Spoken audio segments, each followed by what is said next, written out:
Alcohol Tipping Point is brought to you in partnership with Speak Studios and Speak Boise. Speak Boise is a community-driven studio space where voices from all walks of life can speak and be heard. You can find them on Instagram and Facebook at Speak Studios, Speak Boise, and at their website, speakstudios.com. Speak Studios, speak and be heard. Attention Idaho and California residents. If you're shopping for a mortgage, contact PacFi, a mortgage brokerage with the top wholesale lenders in the nation. They are committed to simplifying the mortgage process, saving you time and money. Call 858-442-7048 or visit pacfi.com.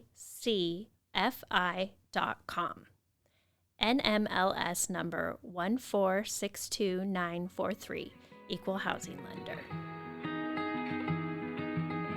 Welcome back to the Alcohol Tipping Point. I am your host, Debbie Maisner, and today we have Jennifer Klemp, the creator of Sunrise Today, on our show. And so I just want to say, hey, Jennifer, thanks for coming on the show. Thank you so much. It's really great to be here. And I didn't really do your intro justice. So tell us a little bit about who you are and what you've created with Sunrise Today. Yes, I am an artist, actually, a fine artist that created Sunrise Today. So I created Sunrise Today as a DIY journal for those people who are wanting to be inquisitive about their alcohol use. So the journal that I eventually created after starting my own sobriety journey, is, from my standpoint, a journal that you can use at the beginning of your journey. It can go along with if you're starting to go to AA. I think it's a good adjunct for that. And I created Sunrise because I created Sunrise as actually an alternative spiritual method. So I guess that's the kind of short, semi-long story. Yeah, I mean, it's a great resource for wherever you're at on your sobriety journey. And then, like you said, just bringing in the spiritual element to it, which is important for a lot of people. Yes, so I think that it is, and that's why I created Sunrise as an alternative, not only spiritual, but philosophical model. So I incorporate many different, what I would call spiritual perspectives into the journal. So I use a little bit of meditation / Buddhism. I also use prayer. And my whole concept is that all of these things can be used together. And that is what the Sunrise Today journal is about, and that is what Sunrise Today in general is about. So I'm very consistent with my story of presenting all of these different spiritual narratives on Sunrise, because I didn't find that in any of the books that I read, there was no one was touching upon the spiritual aspect unless it was AA. And I didn't really want to go to AA at the time when I started really getting sober. So that was in around 2019. Yeah. Can you share what your experience was with alcohol? Sure. So I'm Gen X, so I am 48. Mm-hmm. And yeah, so I'm trying to think, how long do you want this story? So in college, drinking was just a really huge thing for Gen X. And at my school in particular, University of Kansas, and at that time, I feel like everybody in college drank. on the weekends. I was a big party girl, and that was obviously a long time ago. But in my 20s, I graduated to wine, and at that time, which was I graduated in 95, so let's say 95 going into the oots or the 2000s. If you remember, wine, the whole wine culture thing was just really big. Do you remember that? Yeah, I actually remember I graduated high school in 95 and then college in 99. Big party school as well, University of Idaho. And Mm-hmm. I remember being introduced to wine in a very sophisticated way by Mm-hmm. Mm-hmm. one of my friends whose dad was a professor, and then wine just becoming kind of the cool, sophisticated um, drink of choice. Yes, so we're not that far apart in age. So I think it's important. I tried to keep in mind with you and I and our generation, our perspective is a little bit different, I think. I mean, every generation does have a different perspective. But during that time, going into the 2000s, when I was in my 20s, wine was, just a really big deal. And you talked about it being sophisticated. So I associated good wine with a good life, and um, living a very nice lifestyle. So I I got really into wine, and that lasted for a really long time, I think. Up until my first my first son was born. My first son was born in 2008, and my second son was 2010. So up until when I had my son, it was, I mean, I really missed wine. I remember that specifically. Like, oh my gosh, like, oh, I have to not have wine, during my pregnancy. And it was very difficult. Like, it was really difficult. And I guess I feel like I should have known then, but it just, I guess you don't, it's so big in our culture, and it was big in our culture at that time, that whole wine culture. Like, it's okay to drink wine because it's just a part of living well, right? So it was like a big hardship for me to not have wine during both of my pregnancies, which, as I said, my kids were born in 2008 and 2010. So then it was the mommy needs wine culture. And Mm-hmm. if you remember that, then we kind of moved into mommy needs wine, which is still a thing now, I think. Although I'm disconnected from that now because I'm in the sobriety community, um, but it's hazy on when things got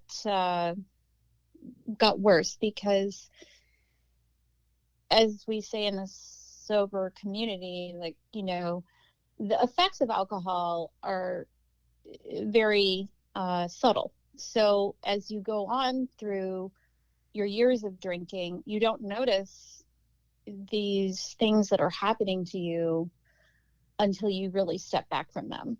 So so it came to a point where I was, somewhere along the way, I graduated again. I call it graduating. It's not really graduating. I moved into using more hard liquor because it was cheaper. That was the rationalization. So I was really into classic cocktails. So, I had enough money to spend on expensive liquors, and that somehow made it more acceptable. So, um, I moved on to classic cocktails, and then from there, I guess, before I stopped, it was kind of like this. I mean, I had tried to moderate for many, many years, and there were points in my life where I asked myself, like, oh, I wonder if this is the missing link. Like, if I if I would stop drinking, if I could be a better cyclist, because I cycle a lot, and I would cycle and I would drink. So this is like a good example of your gray area drinker, where you're able to maintain like many, what do I want to say? Many aspects of your life that are, what's the word I'm looking for? Like with the cycling, like I'm able to go and cycle all of these miles a week, but then in the evening I would be drinking, like these extremes. Like you can maintain your job, your workouts, Yeah. I mean, you're high functioning. yes, high functioning. So I was doing that for many years. And then finally I got more into cycling, and then the alcohol just wasn't fitting in anymore, because I would feel bad in the morning, and then I would postpone my cycling or feel bad. It started to get to a point where, like this one particular ride that I went on, I felt really sick because I had really overdone it. And for many years, I had been able to drink, or I built up a tolerance, to drink quite a bit. And then the next morning, just go and do my workout. And then it just really started catching up with me in my 40s, I would say. So, and then I did 2 very large bike races, gravel races. Or actually I did one. I was training for this very large gravel race that I had never done. And that's when I really said, okay, that was in 2018. And I said, I've really got it. Like, I really wanted to do this race. And I said, I've really got to stop drinking so much. So I really tried to rein it in. And I reined it in, like, to where I was drinking on the weekend. Like that, and looking back, like, come on, like you can't go a month without drinking, but I couldn't. And you don't realize these things when you're in it. Mm-hmm. I think. Well, how do you feel about that, Debbie? Like you just don't realize it when it's happening. Yeah, I think in a way it was like ignorance is bliss. And then when you start to realize it, and then you start to learn things about alcohol, and then you start to try to stop. And then, when you start to wake up to all of that, then it's like, oh, this sucks. Like, why, then you're like fighting with yourself. You're having that cognitive dissonance where you're like, I know this isn't helping me. I know I shouldn't be doing this. And then you're still doing it, but you're like, but I still have a job. I'm taking care of my kids. I'm still working out. Yes. Like, I haven't hit rock bottom. And I think that keeps a lot of people from making a change. Like, I'm still functioning. I'm okay. But like you said, like you were thinking, I'm a pretty good cyclist, but maybe I could be a great cyclist. Maybe I can just make my life better if I remove alcohol. Yes. So it was in that race that I think that was just really one of the last straws. I mean, there were many things along the way, but that was, I would call, like one of those big things that I was kind of binge drinking on the weekend during my training. And and one night my husband and I went out, and I got so drunk. I got very sick because I was also really counting my calories, and so that I could drop a little weight for the race. It wasn't dropping weight, for my body. It was like, I want to finish this race so badly, and it's important to me, but I can still drink. And then the next year, I did the race as well. And that was in 2019. And so I was not able to control it as well as I did the year prior. So I came back from the race, and it was like, just my drinking just really got out of hand. So that's my story. And then I really tried to stop drinking, but I had tried to stop several times before, as many drinkers, gray area drinkers do. We try to stop many times. There were many times that I tried to stop along the way over the years. And finally I just said, okay, forget it. Like, I just can't do this anymore. So And so that's my long story. That's quite a long story. it's a pretty typical, common story, starting drinking in college and then having young kids and being part of mommy wine culture and then just being physically active. And I remember that I used to do this really hard race here, Race to Roby Creek, and I would take the month off before Roby Creek to not drink, and then train as hard as I could for it, do the race, and then start drinking again. And just like you said, like counting calories. I mean, I would never drink juice. I was like, oh, I can never drink juice. That's like way too many calories. But I'm going to have a 6-pack of beer or something like that was just not logical at all. I know. I know. It's like, and again, when you have some distance from drinking, you can see how silly that was. So, well, what helped you be successful this last time? So that was 2019. So I decided to make Sunrise Today for my own accountability because I did not want to go to AA.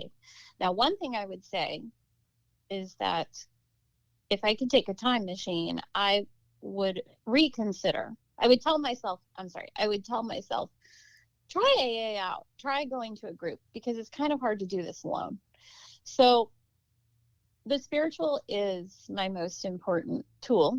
And I've been studying spirituality in one way, shape, or form since my 20s. However, I don't have a religion. I consider myself to be omnist, which is someone who believes that there's a truth in every religion. So I am not into religionism. I am into spirituality and finding the truth and philosophy. So I used spirituality, and I used prayer and meditation, and I also use Sunrise Today as my own tool. So, because when you have a product or a podcast or whatever it is you have on the Instagram community, you're accountable to people. And so I made Sunrise Today for my own accountability and to create a new philosophy for people also, but mainly for my own accountability.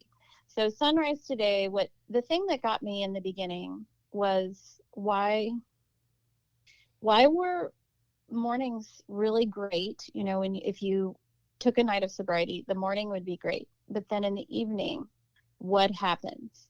Like, why is it in the evening that I really want to drink? This is crazy. It's like Jekyll and Hyde syndrome.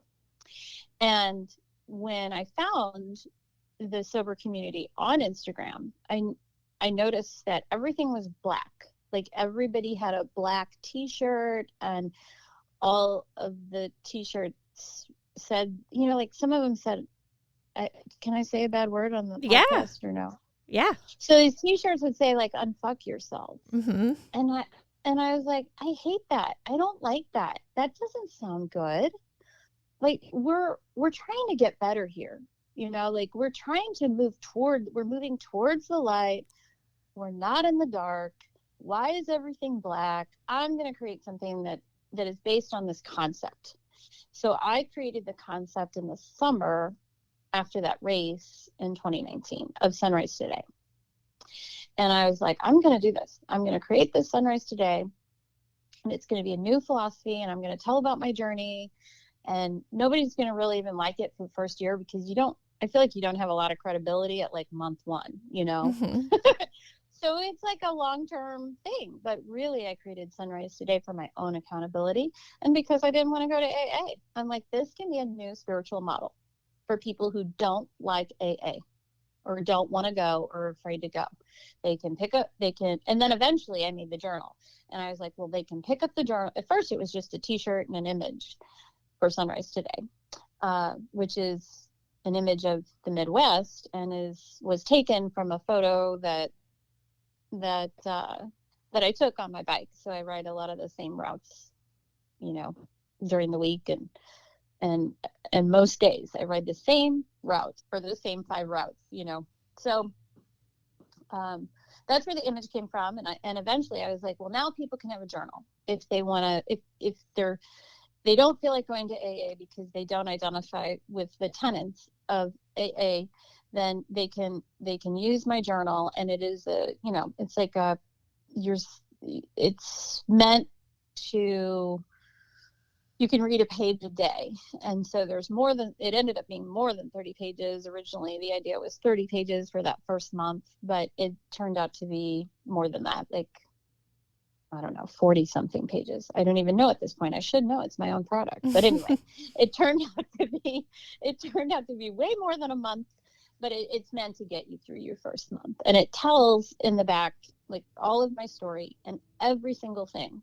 Well, I sent you the book. It tells every single thing that I did and how those I call them aspects. So I made like a pyramid for my own use, kind of like, hey, this is what I'm doing, because I was trying to tell people in that first year, this is what I'm doing. And there was some point along the way in that first year where I was like, okay, let me break this down into this pyramid. And this is my base of my pyramid, but somebody else, it might be different for them. It might be exercise. And then this is how I've categorized all of these aspects. And I define the aspects in the back of the journal so that people can kind of see what I did and hear how I used every single aspect. So did that answer the question? Yeah, and I was wondering if you could talk a little bit more about AA and spirituality, and what parts that resonate for you that someone who is spiritual or religious may find helpful. Because I thought that was interesting that you said the other books or programs don't have a spiritual aspect. And it seems like AA is one of the only places that does. Can you speak to that some more? Sure. I would really like to know if there is another book that's out there where people mention spirituality, number one. So I don't know that there is anything out there because I researched it for my own product. There was a book on Buddhism, and because I looked specifically for Buddhism, sobriety, there was one little book, but it just didn't seem like it really was great. Like you could view a couple pages and it just, it didn't seem like it was all that. So your question again was to... Well, so AA is the kind of has that very strong spiritual component. Yes. And so what have you found helpful for quitting alcohol that's related to connecting with your own spirituality? Okay, so I think you wanted me to talk about AA and so here's the thing. I have this idea about what AA is and what going to a meeting is, but the thing is that I've listened to a couple other people talk about AA, and there's one in particular, Your Sober Pal. I don't know if you're familiar with her. Are you? Mm-hmm. I've seen her account. Yeah. Instagram. Okay. Yes. Yeah. No, she went to AA and she made it seem cool. And I was like, well, maybe I should have been more open to that. But the thing that I didn't love about AA is that they say that they're powerless against alcohol. And that, I think that's the number one thing. Mm-hmm. That's their number one. I'm powerless against alcohol. Well, I was like, I don't like that. I don't like that. If I stop using alcohol, then I have power. If I'm able to stop, then I'm powerful. So that I'm like, well, how can I go to the meeting? How can I go to a meeting if I don't even believe in number one, you know? Mm-hmm. And the idea of working through the steps was a little daunting. I'm like, I don't want to work through the steps. I don't have time to work through the steps. You know, like I just have done it my own way. And now I see why people do AA, and that it is a great support community. So, like I said, if I had to take a time machine and go back, I would have at least tried it out. So I would say if you're having trouble, with getting sober, and you've tried and you've tried and you've tried, at least give it a whirl to go to an AA meeting. Like I said, my journal, I think, can go alongside. Like if somebody's doing the AA program and going to meetings, they could easily do my journal, or use the journal and do the page a day, because it's just more, I mean, I want it to be uplifting and kind of fun, like getting sober is not easy. And so, you read this page and you're like, okay, this is something that I can think about for the day, versus like working through the steps. I have to go apologize to people. Like, that's part of the thing, is that you go to people. I may be saying this totally incorrectly, so please correct me if I'm wrong on this. I think part of it is like going and admitting to people like I was a bad I feel like this is what it is, but it may not be this way. Like admitting that you were a big alcoholic. And I don't like that term. I don't like, I was an alcoholic. So, or I am an alcoholic. Once an alcoholic, always an alcoholic. I don't like any of that. Um, so I created a different model for people. I mean, like who don't like those things. I don't want to stand up and say, hi, my name is so and so, and I'm an alcoholic. Like I'm like this big, like I don't know. I have issue with being powerless. Like I'm not powerless. This is something that happened to me that, maybe my brain is different. I don't think I can drink anymore. I get it.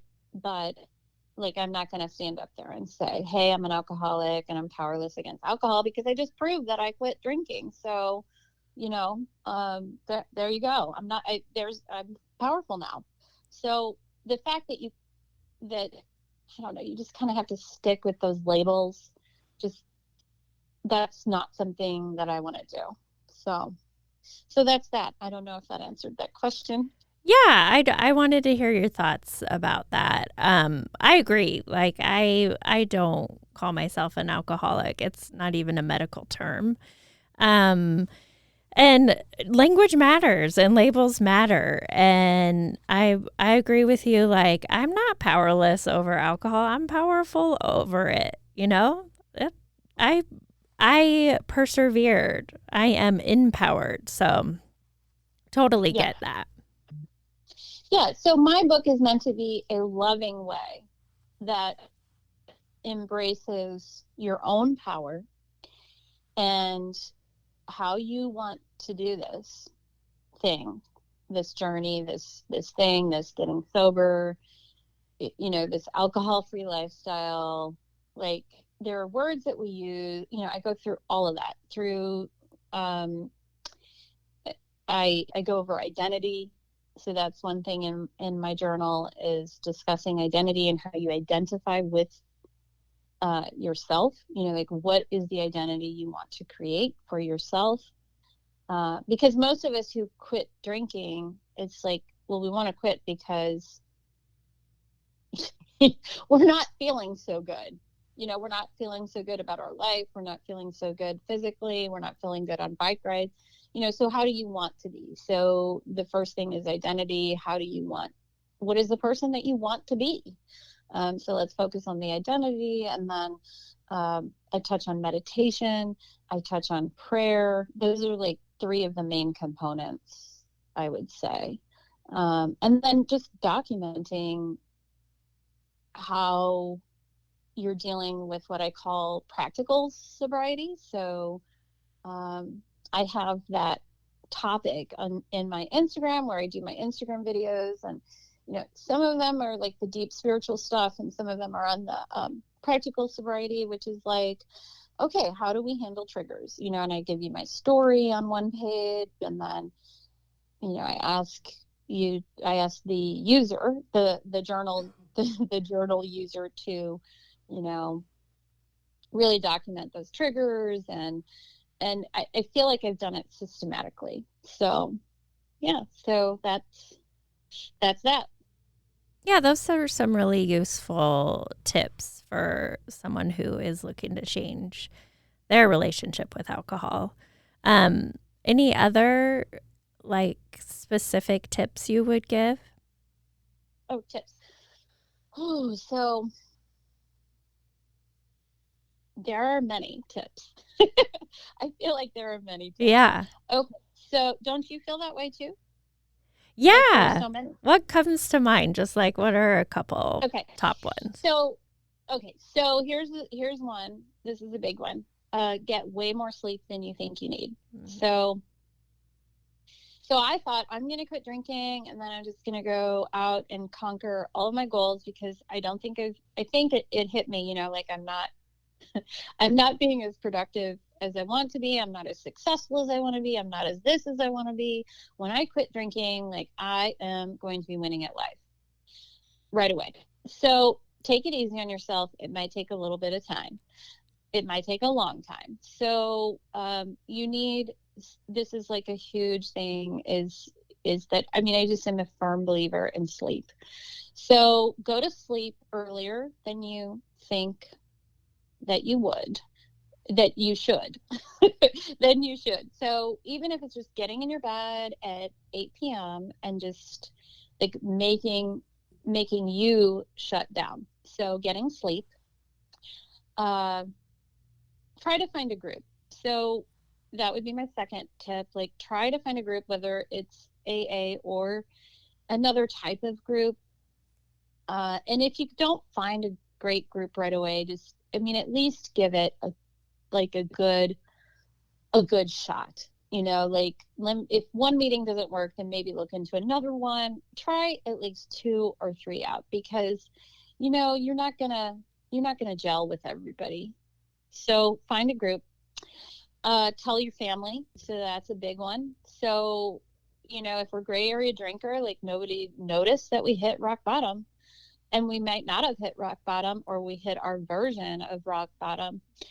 So you got to tell your family, because don't be like me. Don't be like me and just try to do it, because that didn't work very well for me. It didn't work very well for me in the past. So tell your husband, kids, so that you have some accountability. Do you want more tips? I can give more. Those are great. Yeah. Are these good? Are these good? Or are these like kind of like everybody knows this? I think they're really good. They're different for everybody. And just that you put sleep number one, like, you don't always hear that. Oh, okay. So this is not necessarily in the rest of them are not in the correct order, but so therapy. So let's talk about it. Did you get therapy? I did not, but Okay. I'm not against it. I think it's fabulous. So number 4 thing, if you have insurance, if your insurance pays for therapy, go and get it. I don't care, like, if you think that you are just like a little bit of a gray area drinker, you're thinking about quitting, just, browse, especially if your insurance is paying for it. Check in with a therapist. That's what I would say. Get a recommendation, at least, to have it in your in your wallet, or in some kind of note on your phone, like, because there might be a moment where you're going, some things are coming up here, and you want to be able to call somebody. And then again, with therapy, like, the thing about therapists and therapy is that, just like the group, not everybody is you're going to gel with, so you want to, first and foremost, I think, is really like your therapist. You want to really find a therapist that is that resonates with you and somebody that you look forward to seeing, so that to me is huge. Like, don't go to somebody and then just stick with them for 2 months because they're a therapist. I think it's really important to tap in to your intuition. Yeah. I noticed you dedicated your journal to your therapist too. I did. And I've been seeing her since my little one was born. Aww. So I saw her for different reasons when my little one was born. Well, I actually just saw her because somebody said, you seem stressed out, what mom who has 2 kids under 4 is not stressed out? Or 2 kids, 2 years, 9 months apart is not stressed. So I went to see my therapist just because of this recommendation, and I loved her. And it's like, I don't really need a therapist. And here I am 10 years later. So that's kind of weird. But yeah, my therapist is amazing.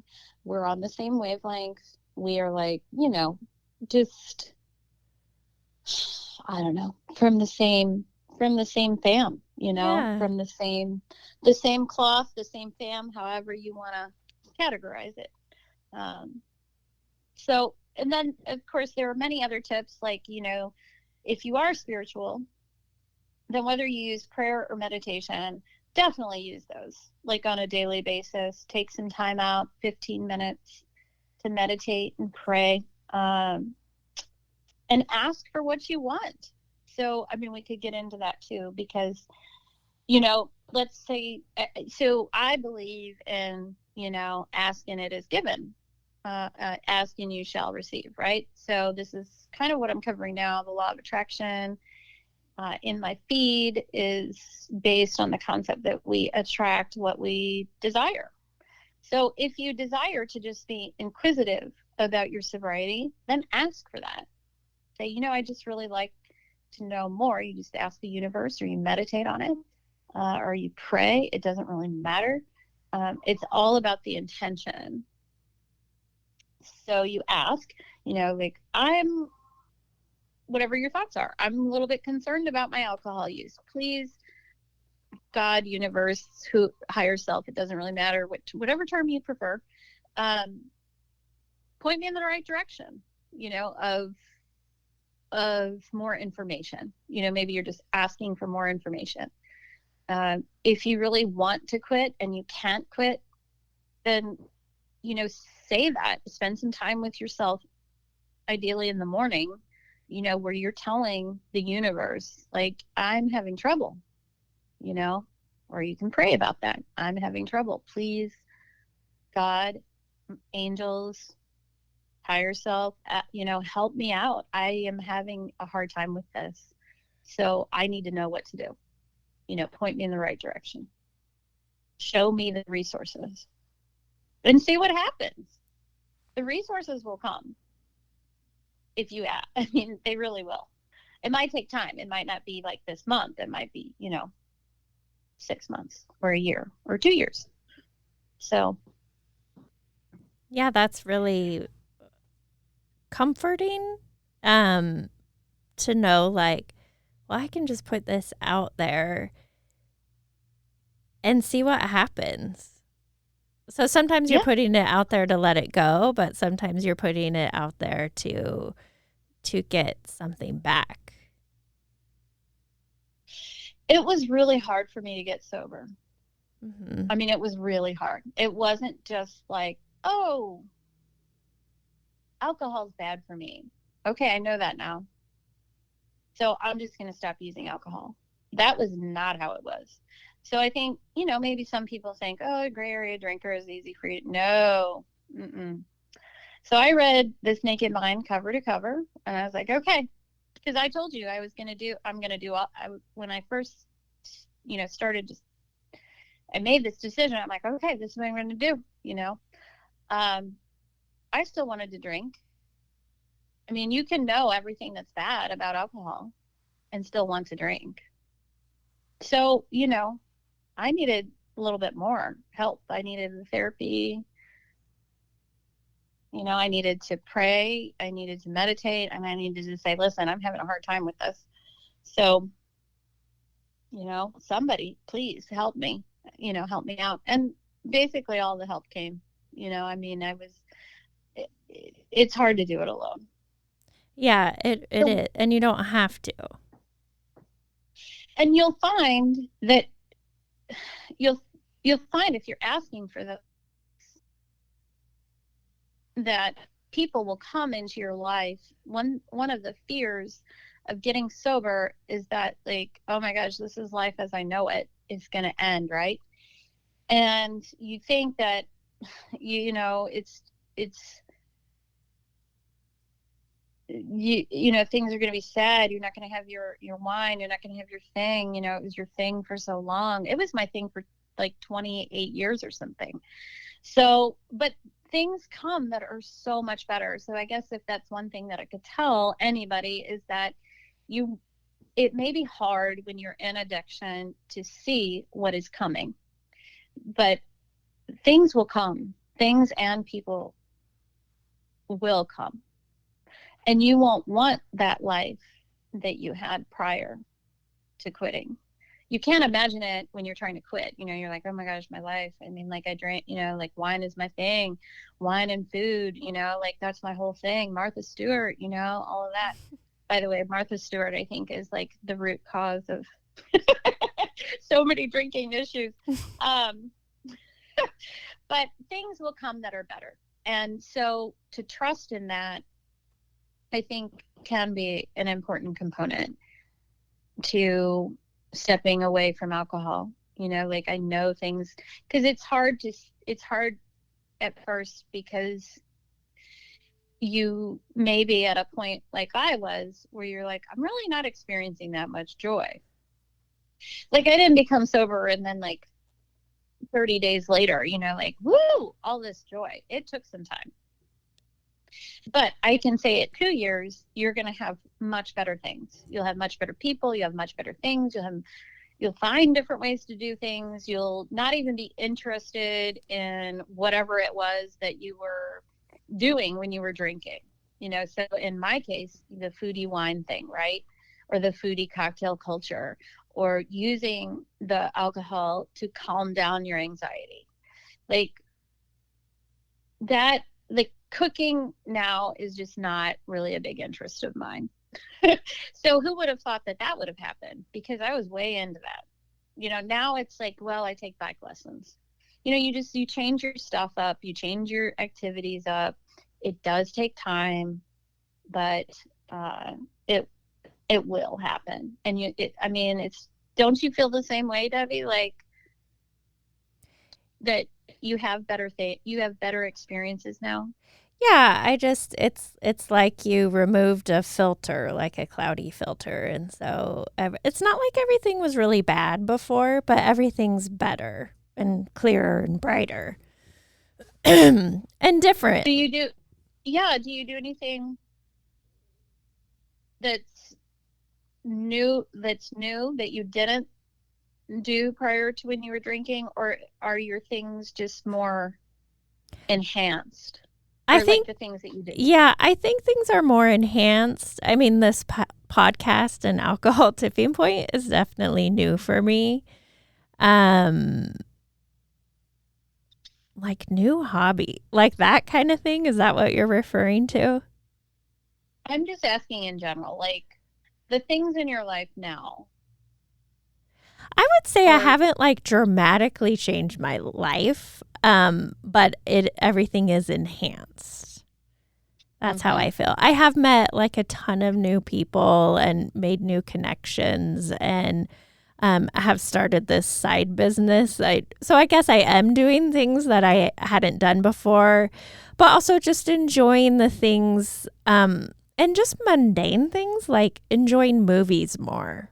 Yes. TV shows, spending time with my kids, going on walks, reading, just having the brain space, being awake and just being able to think, because we've spent so much time when we were drinking where we were tapped out. Like once you start drinking, like you're not really thinking.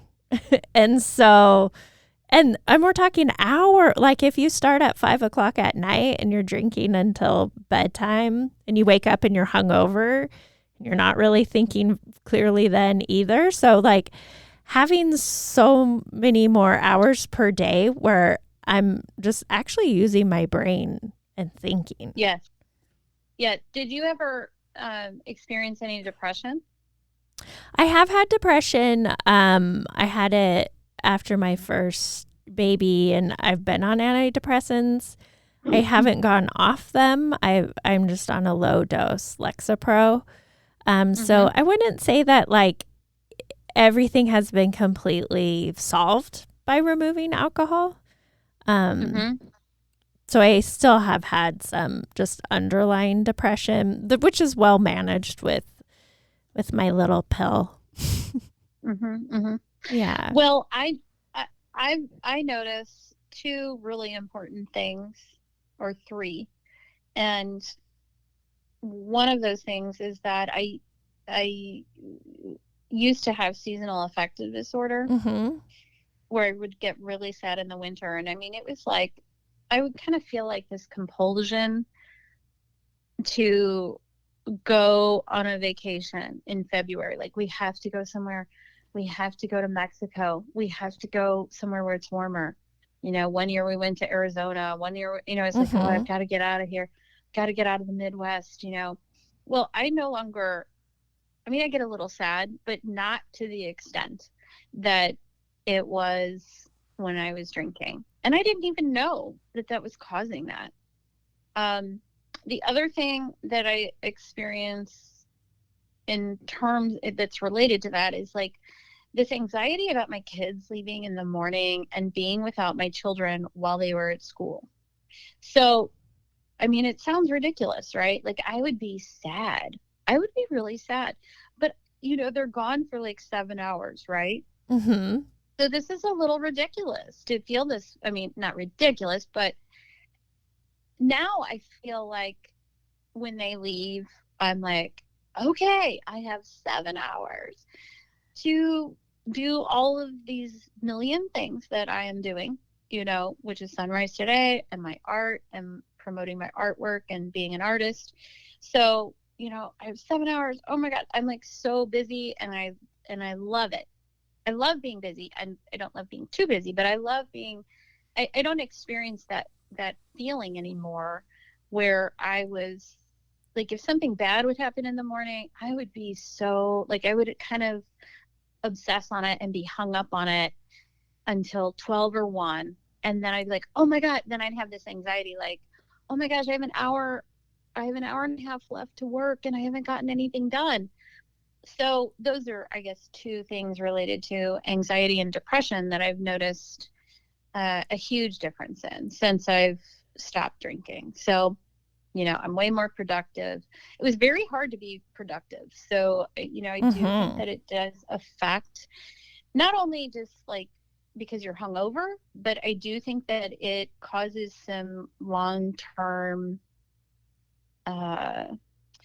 brain, you know, it does cause, I mean, we know that, but, you know, it causes a decline, you know, in the functioning of your brain. So I'm noticing that even though I have ADD, which was never diagnosed in my childhood, but because I have ADD, it got to a point where I really had so much trouble concentrating towards my end years of alcohol use. And now I still have ADD.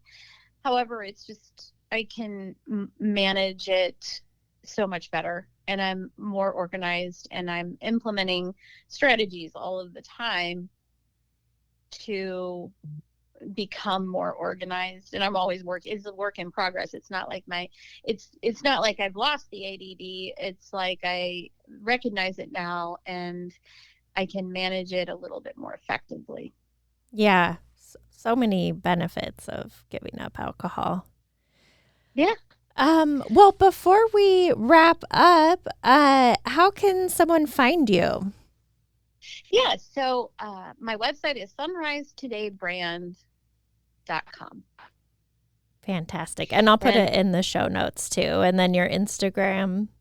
yeah, so I'm super active on Instagram because I took a class on how to do Instagram because I'm like, how do you do all this stuff? And I love Instagram as an artist. You know, it's a very visual platform. So I'm very active on Instagram at Sunrise Today with an underscore. And yeah, and on the website you can sign up for the blog. I started writing a blog. I'm trying to put a newsletter out on a regular basis. But I'm interested, just real quick, how did you feel about the journal? Oh, yeah. Thank you so much for sending me the journal and also that lovely pin that has the picture of the sunrise and it says trade it in for the sunrise. I just thought that was really inspiring and witty, like a different way to look at things, focusing on the sunrise. Yeah, so the journal was lovely. It has, I'm guessing this is some of your artwork in here, some of it, and some quotes. And so it's real simple, nice little booklet that you can use, like you said, just to kind of help you out wherever you're at in sobriety. So thank you. Cool. And great job. Well, if you don't have any more questions, we went for a pretty long time. So I wanted to thank you, and I hope I didn't talk too much or elaborate too much. I hope it was just all the important stuff that you needed. Oh, thank you. I'm so glad that you came on the show and we got to have this conversation. I really appreciate it and love what you're doing. So thank you. Yeah, I'm so glad that we connected. So, yeah. Hey everyone, thank you so much for listening to this episode of the Alcohol Tipping Point. I'm always here for you guys, so please feel free to reach out and talk to me on Instagram at Alcohol Tipping Point and check out my website, alcoholtippingpoint.com. Again, I hope you can use these tips we talked about for the rest of your week. And until then, see you next time.